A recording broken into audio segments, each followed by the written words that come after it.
Welcome back to another episode of The Whole Perspective. My name is Kevin Delory, Chief Lending Officer with EPM.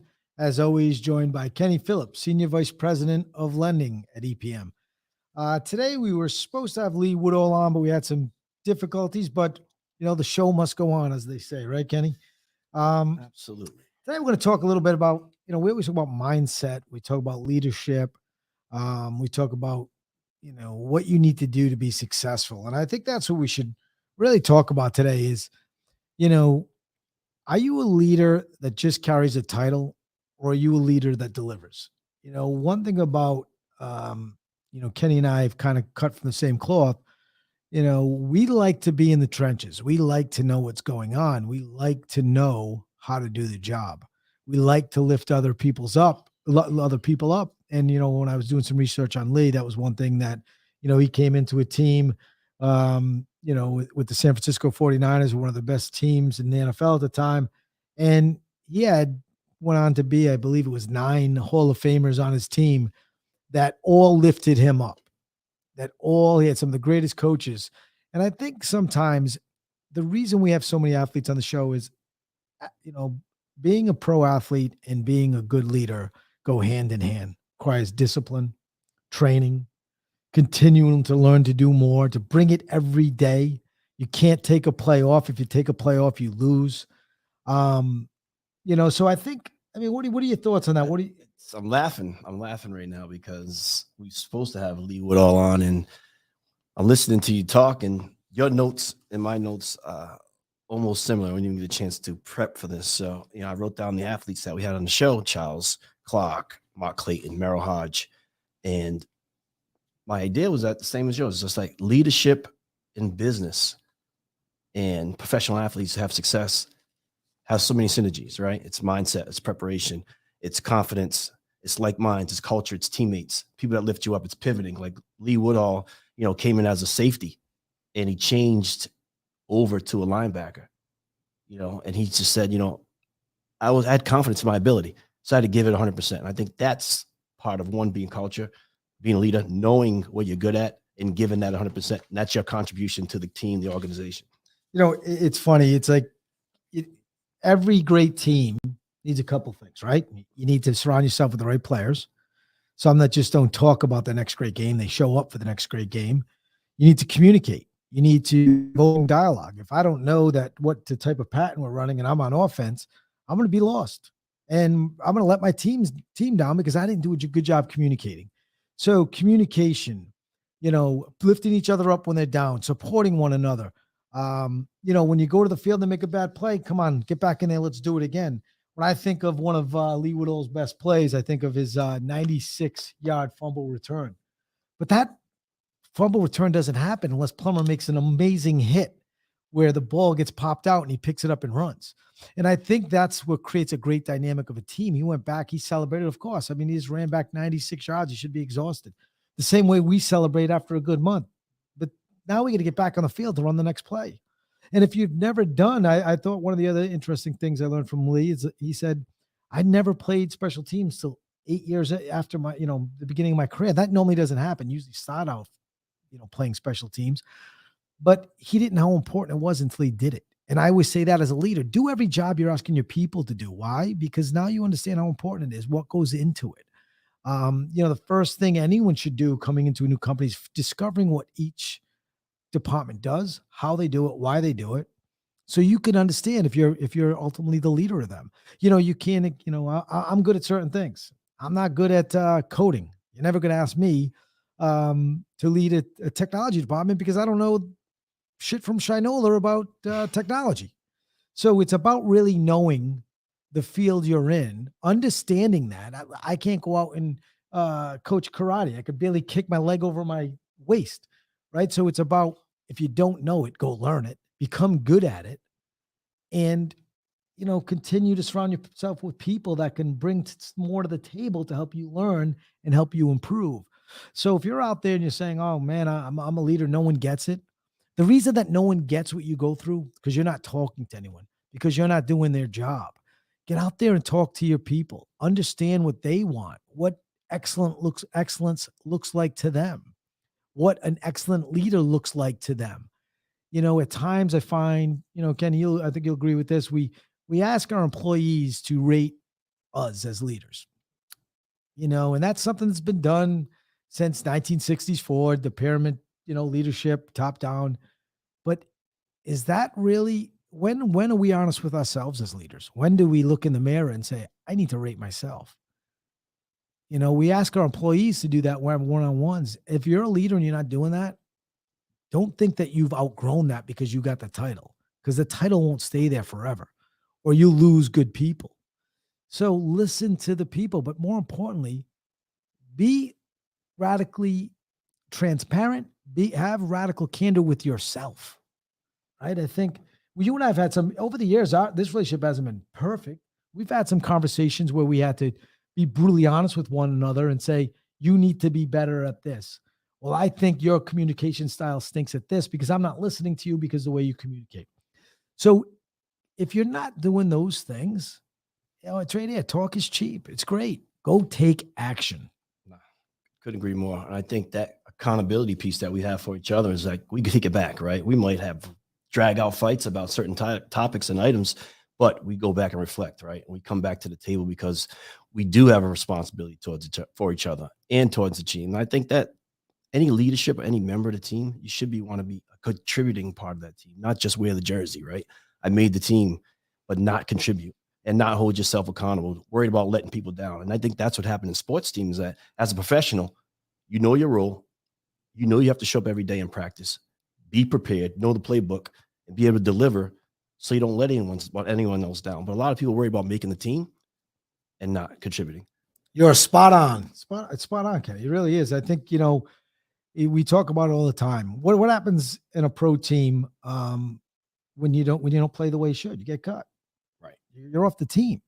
And I think as leadership, sometimes we say, well, they give them a chance, give them the benefit of the doubt. It's still, hey, Lee's here. Look at this. Lee, you came in at the perfect time.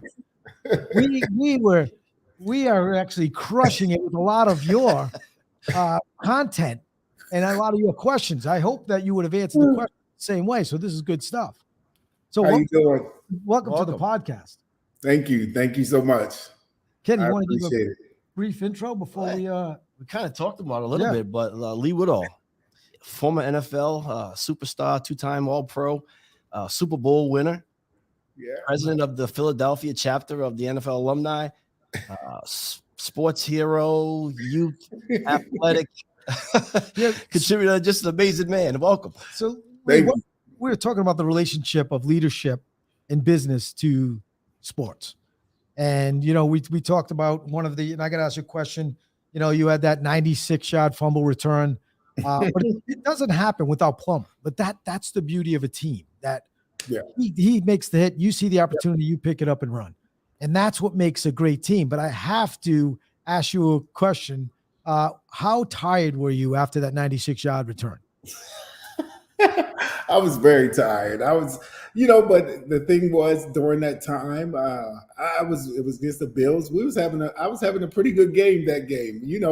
Usually those night games, you turn it up a notch. And, when you notice athletes who play on those night games, they turn it up a notch. So that 96-yard return was just phenomenal. And then seeing Plummer come across, and of course, you're not paying attention to Plummer. You don't know what happens. You just see the ball on the ground. You go to pick it up, and then running 96 yards. If you look in that play, what people don't know is that you'll see me try to a little bit adjust the ball.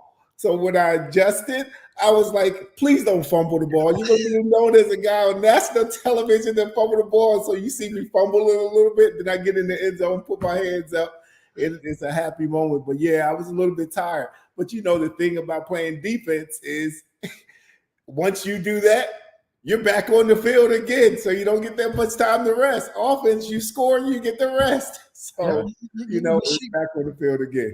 We shared something else, and we'll just catch up real quick. It was something you said. You said, look, I didn't play special teams to 8 years into my career. Normally that happens your rookie year. And, we had Mark Clayton on a few weeks ago, and we talked about the same thing. And you said, well, I didn't know how important it was until I did it. And I think in business, sometimes we ask people to do a job, but not understand it or understand how important it is. So Kenny and I, as leaders, we actually will We want to know how the job's done. We want to do it. We want to experience it so we can relate to it. How important was that, saying, hey, you were humbled. You're 8 years in the career, 2-time, a Pro Bowl, 1-time Super Bowl winner. And now you said, go play special teams. Yeah, it was an eye opener. You get to when I first was a rookie, I was actually, I played a little bit special teams, but I didn't really get a chance to play because Seifert came in and said, hey, he's a rookie. We want him to be a starter. And as you know, I was surrounded with many veterans and having like Deion Sanders, Richard Dent, Ricky Jackson, Jerry Rice, Steve Young, all those guys around you. That's just, and Kenny Norton and Gary Plummer come in, they're veterans. So me as a rookie, as a starter, it's like, okay, do we put more pressure on this guy to learn special teams, or do we take the pressure off and just say, learn the defense, learn how to adjust? Because they moved me, what a lot of people don't know, I was drafted as a safety and they moved me up to a linebacker. So there goes another adjustment that was that way. And then the same thing, not playing special teams all those years, I didn't know what it was about. Like I heard about it. Of course, I would hear about it and I would do it. But once you got on that field, let me tell you, it was a different story. Being there, being a part of it, knowing how important it was to the game, which is very highly important. So I took my hat off to those guys who play special teams. It is one of the hardest positions to play on the special teams because you're going all out. You're giving everything you got just for that second, just for those seconds. And, you're taking some hits, and some of those hits can be very dangerous. Of course, they changed those mentalities, but it's very highly important in knowing that part of it. And it's the same way in business. When you've never done something and you're standing on the sideline like, oh, yeah. You take it for granted. But then when you're inside of it and you take advantage of it from the inside, and really dig in to find out what that's about, you appreciate your whole team in putting all this together because people behind the scenes that are helping you guys out and putting things together and doing all of that, they're just as important as you sitting on these mics and talking to people. And I had to learn that and learn to appreciate that. I love it. By the way, Kenny, I just realized something. Your uncle is also 49ers alum. Yeah, Mel Phillips. Oh, yeah, yes. Yeah, he is. Yeah. Yeah, talk about that transition because, in business, we're so susceptible to market changes, things like that. You come in the mindset, you come in as a safety, comfortability, and then you change to a linebacker at the highest level. Yeah, that change was quite a change because I played linebacker in college. I did the same thing in college. Ironically, I was a safety and they moved me up to linebacker. But I didn't think I would do it in the pros, right? So you get drafted as a safety, Tim McDonald, Merton Haynes, Eric Davis. So, you got all the guys that's been there, veterans.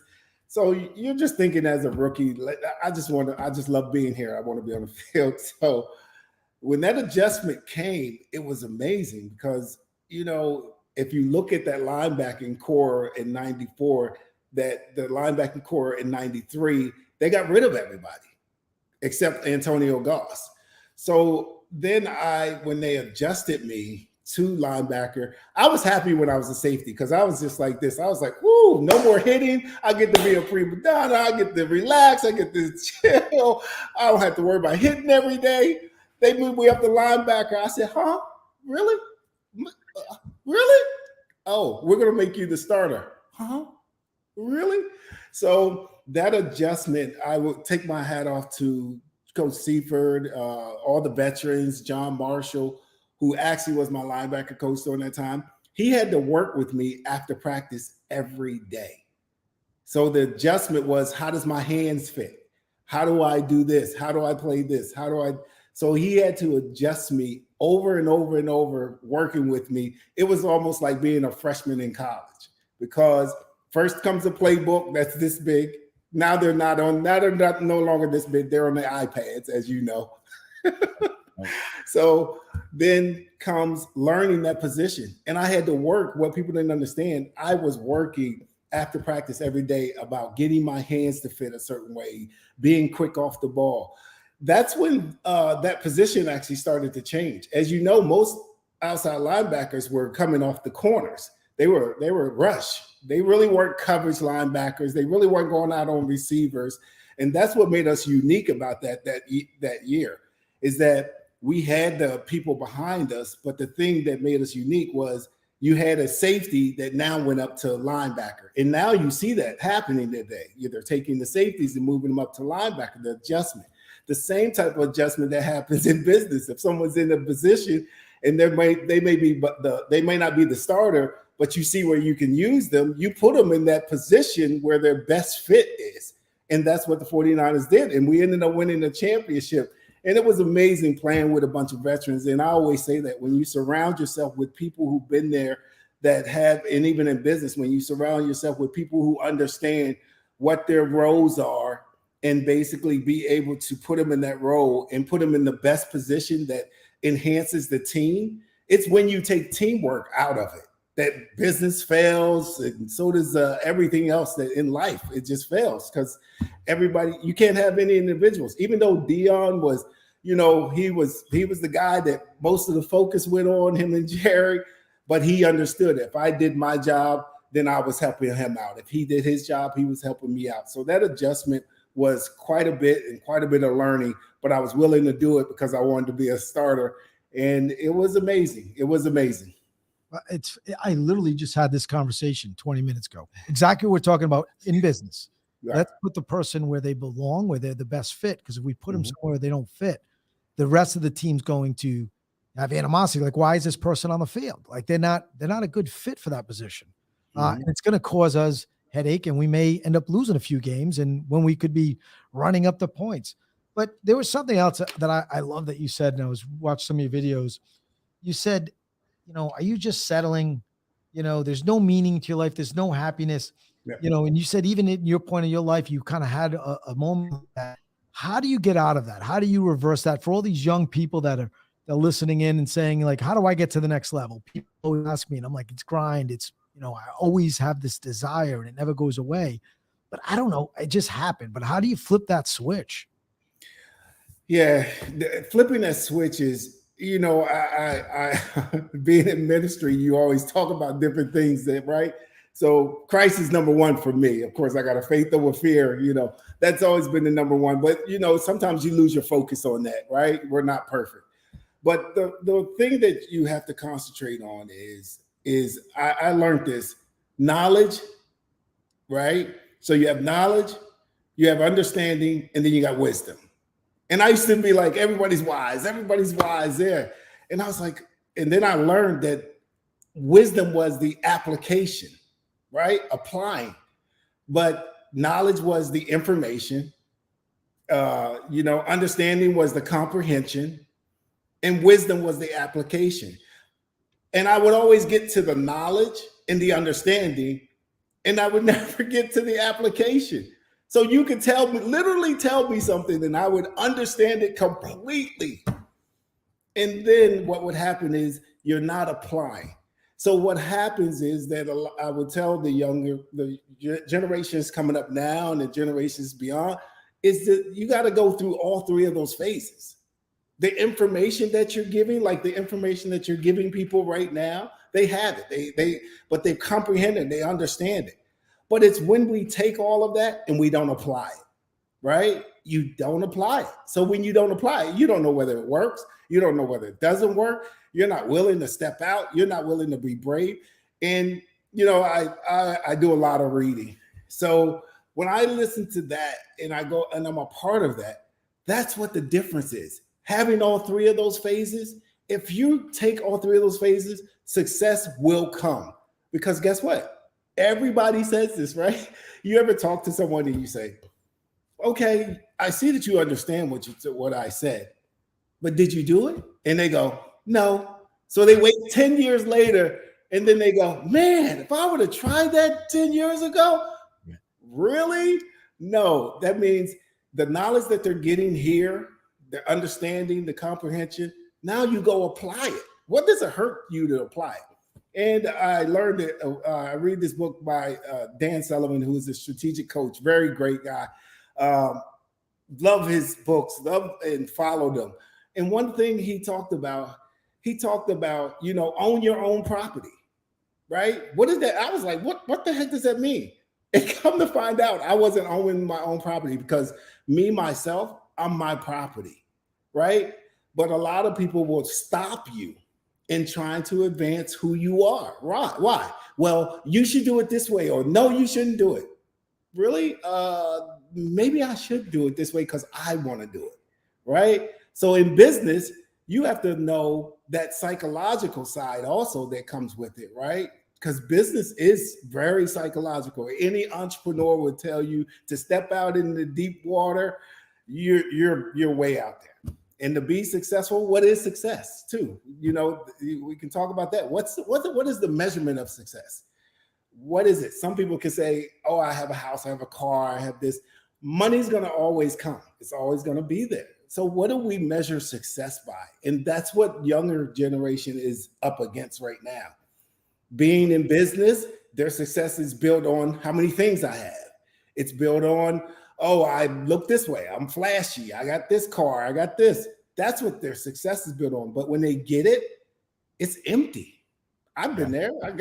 You get a Mercedes Benz, you're driving in it. You know, at first you don't put it, at first you don't put anything in it. Hey, you can't eat in my car. You're eating at the restaurant. You're eating your fast food in the place. You're not even eating in your car. Then a few months later, you're eating in the car.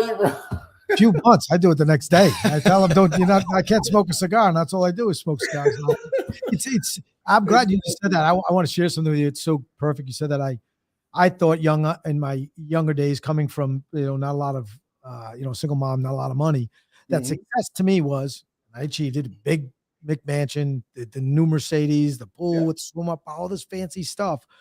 And then I went through a divorced my first wife. I lost everything, and I'm sitting in that house, and I'm saying, is this really success to me? Is this what I wanted? I'm here all alone, no furniture, no people coming in on the weekends to come have a party with me. Yeah. And then and that's when I came up with my core values in life, and it's love, honor, respect. Yeah. And I just lost a brother, and I'm like, what is it all about? The cash isn't it. Right. And success to me is really about loving what I do and loving the people around me, respecting them, and honor.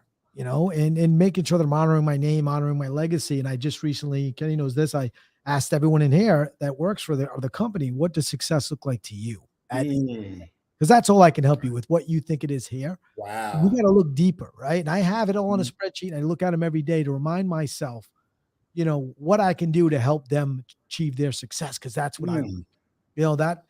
That to me really, gets me going. That's the gasoline in my tank. But I'm glad you shared that with everyone. I think everyone thinks the same thing, right? It's the big house. It's the money. It's the big paycheck.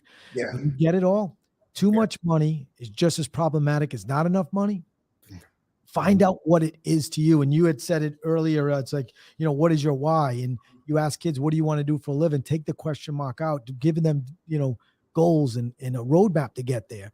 Yeah. And I think that's important. I think if I had that in my life earlier in my career, it wouldn't have been the big house and the big car. Yeah, exactly. When you say that, I spoke to a group of individuals on Sunday, and I was talking. Everyone wanted to be rich, young entrepreneurs. The key was to be rich. I wanted to make $1 million. Who in this room is going to make $1 million was the question. And I said, if you made that money, would you be fulfilled? Is that the end all be all, just a number, like you said? It's really not about the number, because it might be civil service for one person. That's fulfillment. Low paying job, but it fills their tank. Right. It may not be the corporate job where you're making a few $1 million a year. So make sure that, you said, find your why, your passion. Right. And let that be the richness that you find. It is. It's very true, because we're so concentrated on money. Money, of course, in the word, it says money is the root of all evil. And people cannot figure that out for the world. What does it mean? I was watching a movie last night, and I forget the name of it. Oh, my goodness.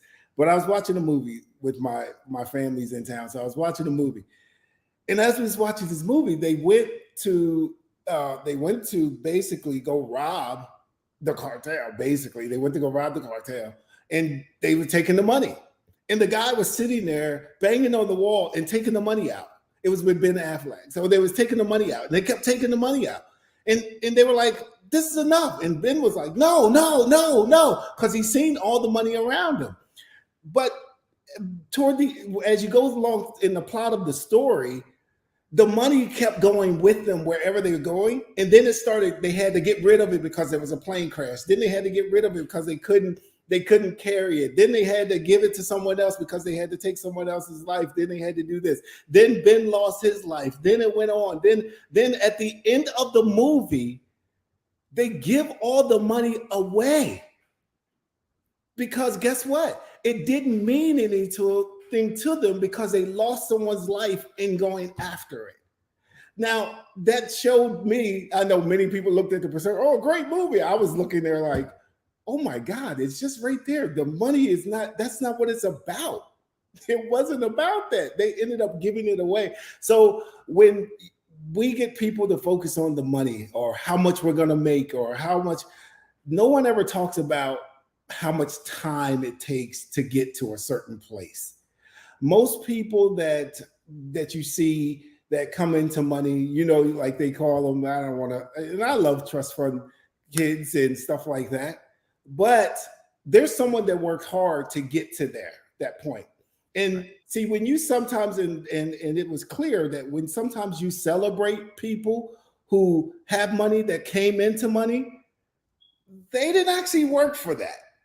They actually was born into that, and they took over what they were born into. But you're going to have to work a little bit harder to get there. So, but we see the lifestyle, but we don't talk about what it is to get there. And when you get there, it's like this. You guys both know. It's like this. You go get that new Mercedes, you're like, oh yeah. Then it's like, okay, what's next? So you're always chasing this invisible high, right? You're always chasing. And that's what I say. Most athletes, after they leave the league, they're continually chasing this invisible high.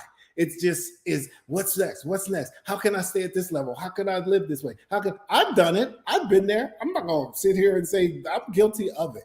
Saying, what's the next high? What's the next thing? And it gets you into trouble because it lets you chase everything. And I'm glad that you guys also concentrate on, Kevin and Kenny, that you guys concentrate on the people that you work with and saying, what do you see success as?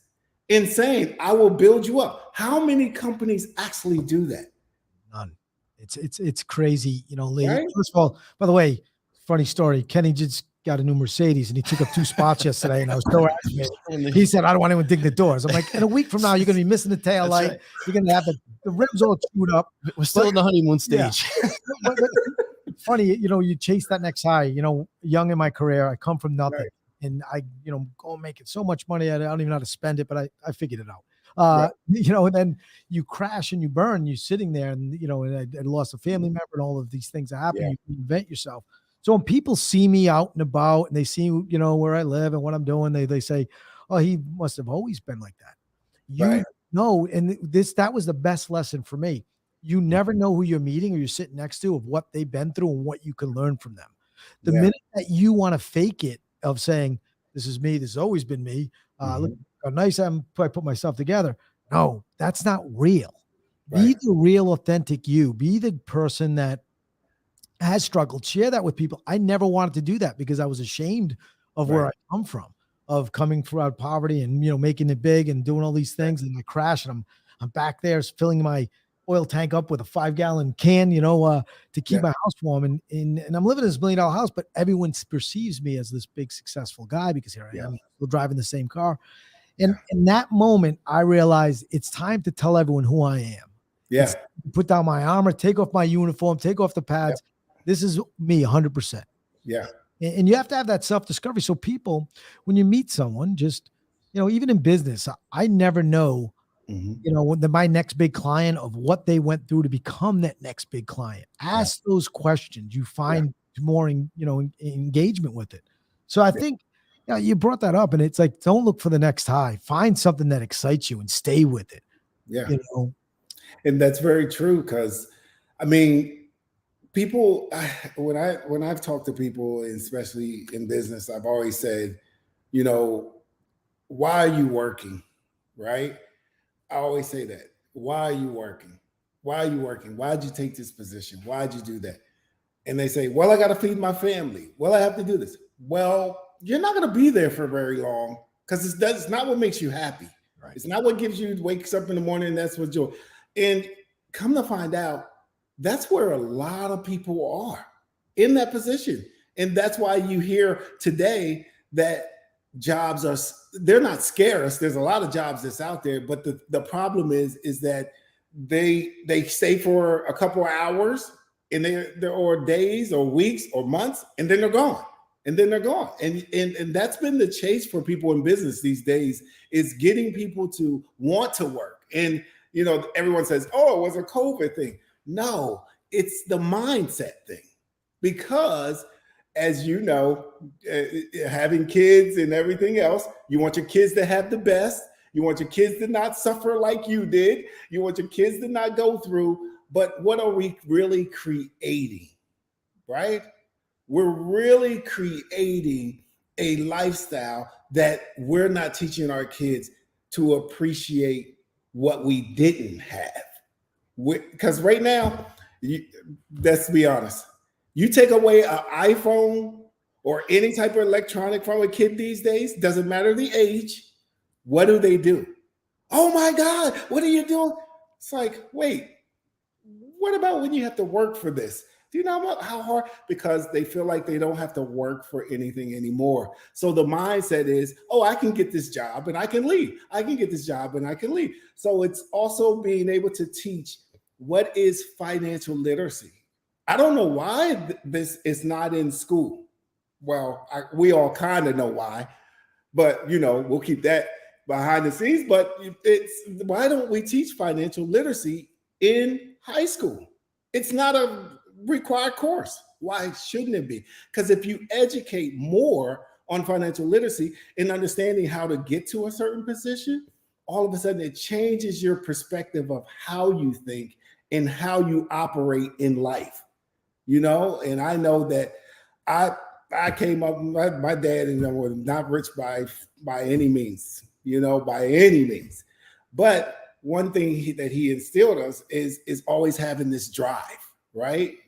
He's always like having this drive. My dad's story is phenomenal. He grew up in the South. He grew up during the time of slavery, grew up during the time of all these other obstacles. And I was like, man, how could you go through that? And I'm the youngest of the family.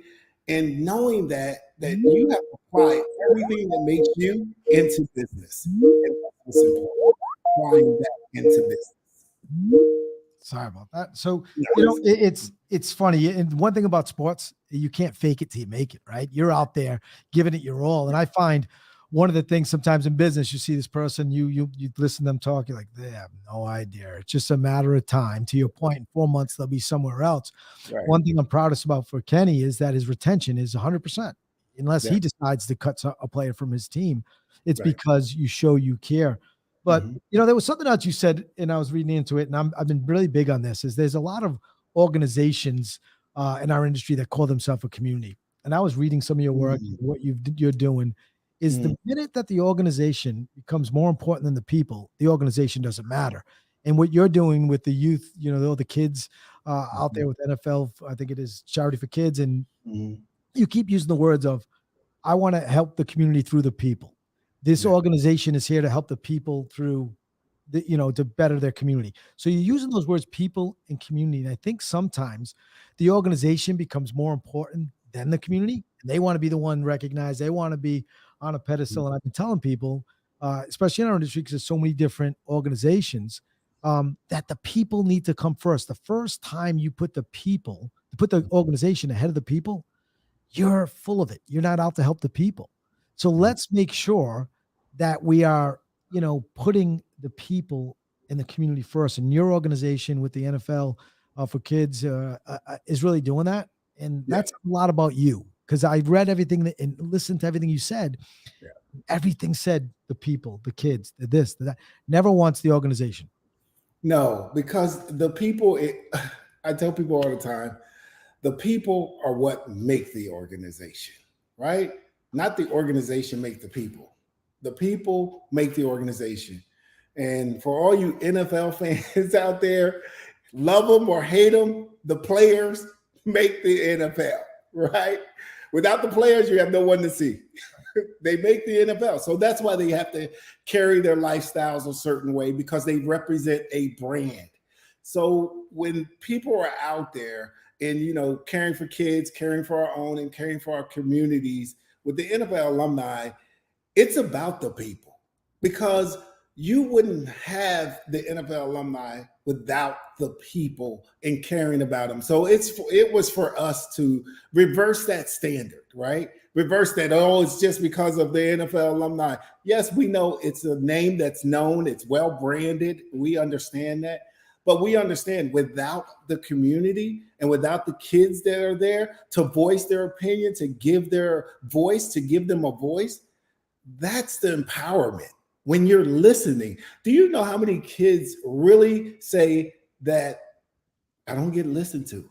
I just get told what to do.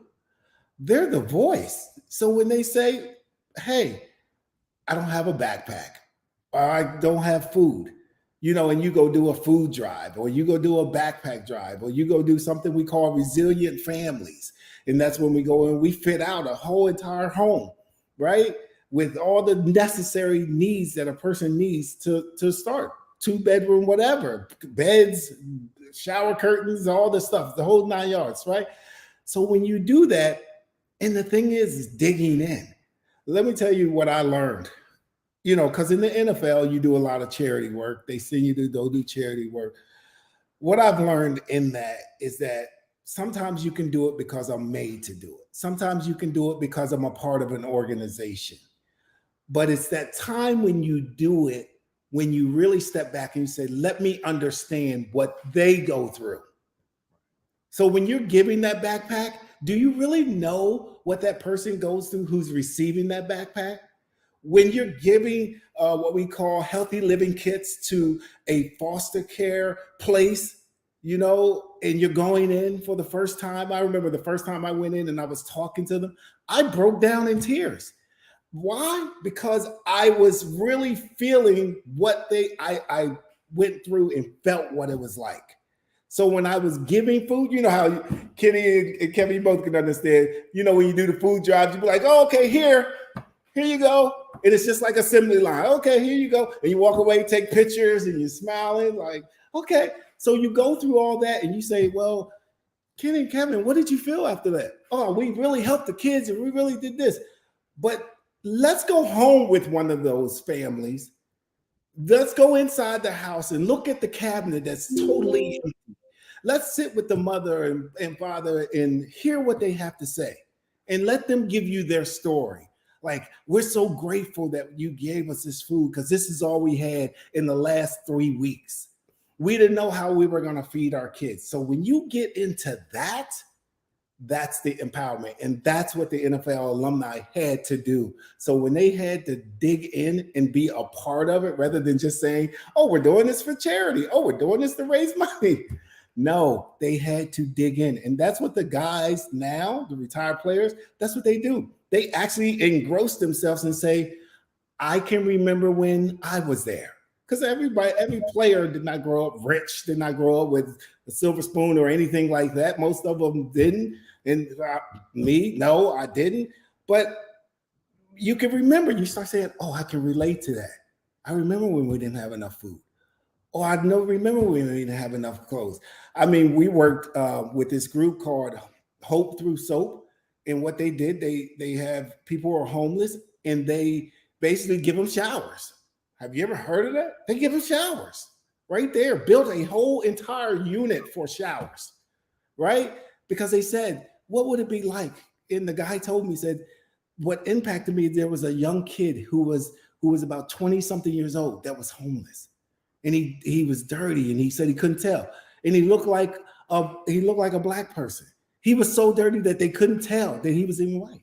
So then he came back, he left, he came back, and he wanted to help the kid and he couldn't help him. And all of a sudden he said, I would never want to have that feeling again. He says, when I see somebody, I want them to have this, to be able to get a shower, to be able to get clothes. It's one of the best things that I've been a part of. And let me tell you, that's what the NFL alumni is about. In community, I hope that every person that's in business have something that they do for the community.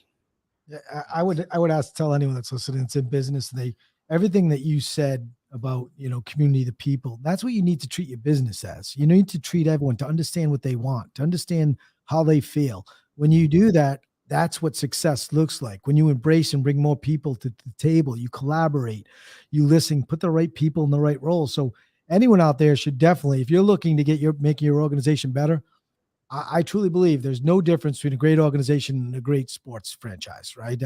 Actually, they call me the Tom Brady of mortgage industry. Just about a foot shorter.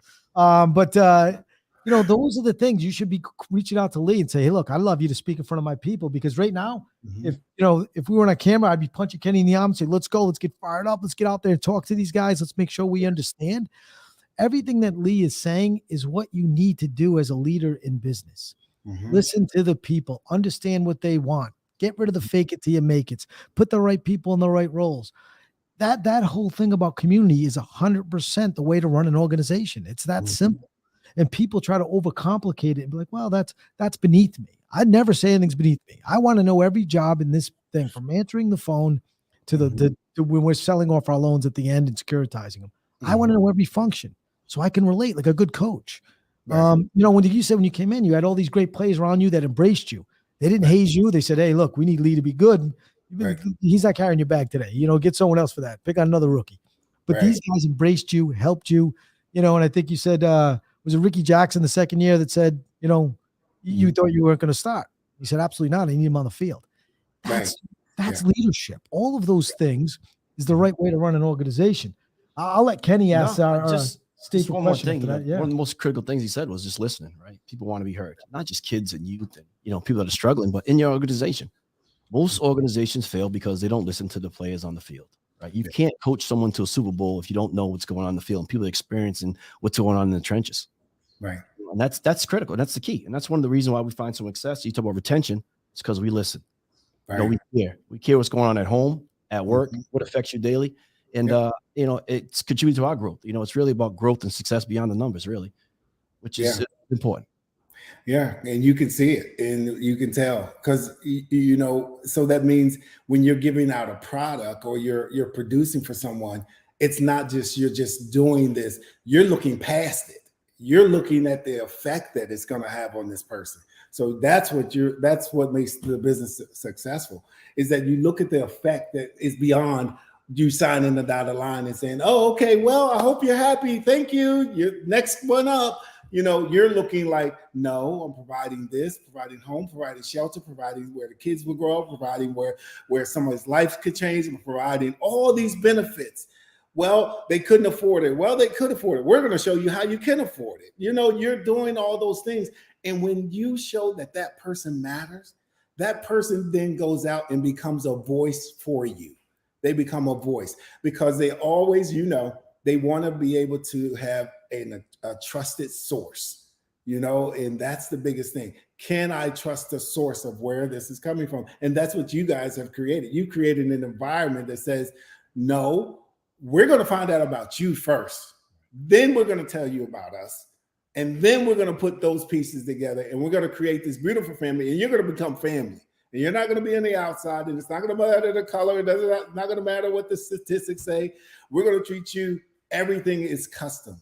And when you realize that everything becomes custom, and then when you build a team that actually says we're going for the Super Bowl, and when you do that, that's what it's all about. I can tell you a funny story when you talk about the Super Bowl is that I won the Super Bowl my first year.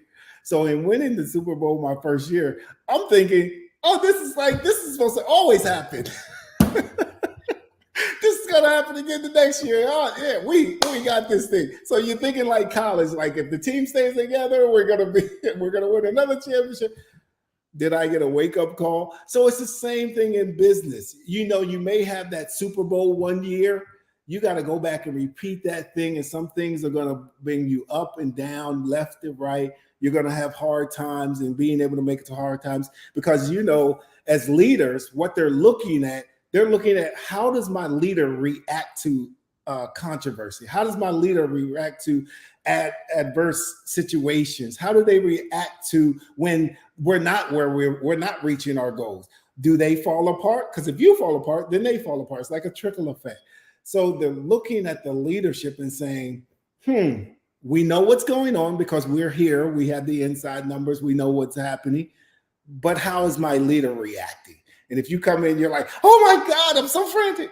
Well, and then they go, oh my God, I don't know what's going on. And you're like, why are you so frantic? Well, you gave me an example a month ago, but you didn't know it stuck in my head.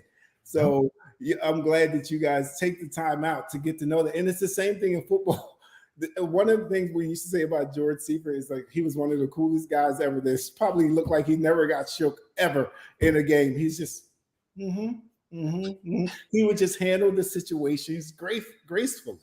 And we knew it, and we could depend on him, and we could. And then when they surrounded us with veterans, right? People who's been there. Always tell people, as you probably do, is that you actually are a boss. You know why you're a boss? Because someone up underneath you wants to learn where you are, to be where you are, to reach where the status where you are. And especially in business, it seems like that we take so much time to keep people down and not letting them rise up. And you see it. The person's like, oh, I went to this other company because they gave me and they allowed me to do this. Well, how long did you work there? 10 years. Oh, they never seen it? No, they weren't paying attention. And that's what brings success. So it's a lot of things that go into success, as you know, in building it up. And like you said, I'm glad you had me on to look at that, to look at the perspective from football into business. Because when you find out the business of football, you find out the players may be playing on the field, but what got the fans inside the stadium, right? It's the media, it's everything. It's all these things that get you to want to be inside that stadium to see. Because guess what? When there was no television, who was I don't know which fans I don't want to talk about people's fans. But Dallas was very well known, right? Because they were on television all the time, right? The other teams weren't. Right. So they understood that and they created the business. NFL is a business. And I tell people that all the time, it's a business. When you go against the business, they'll get rid of you. Wow. Well, Lee, I want to thank you for showing up today, man. This was some good stuff. How would someone reach out to you to get you to speak to their team? Because I think, you call it, business or you call it team. It's a team at the end of the day. We all work together. We all got a common goal. How would someone reach out to you to get in touch to have Lee Woodall come and drop some of his knowledge?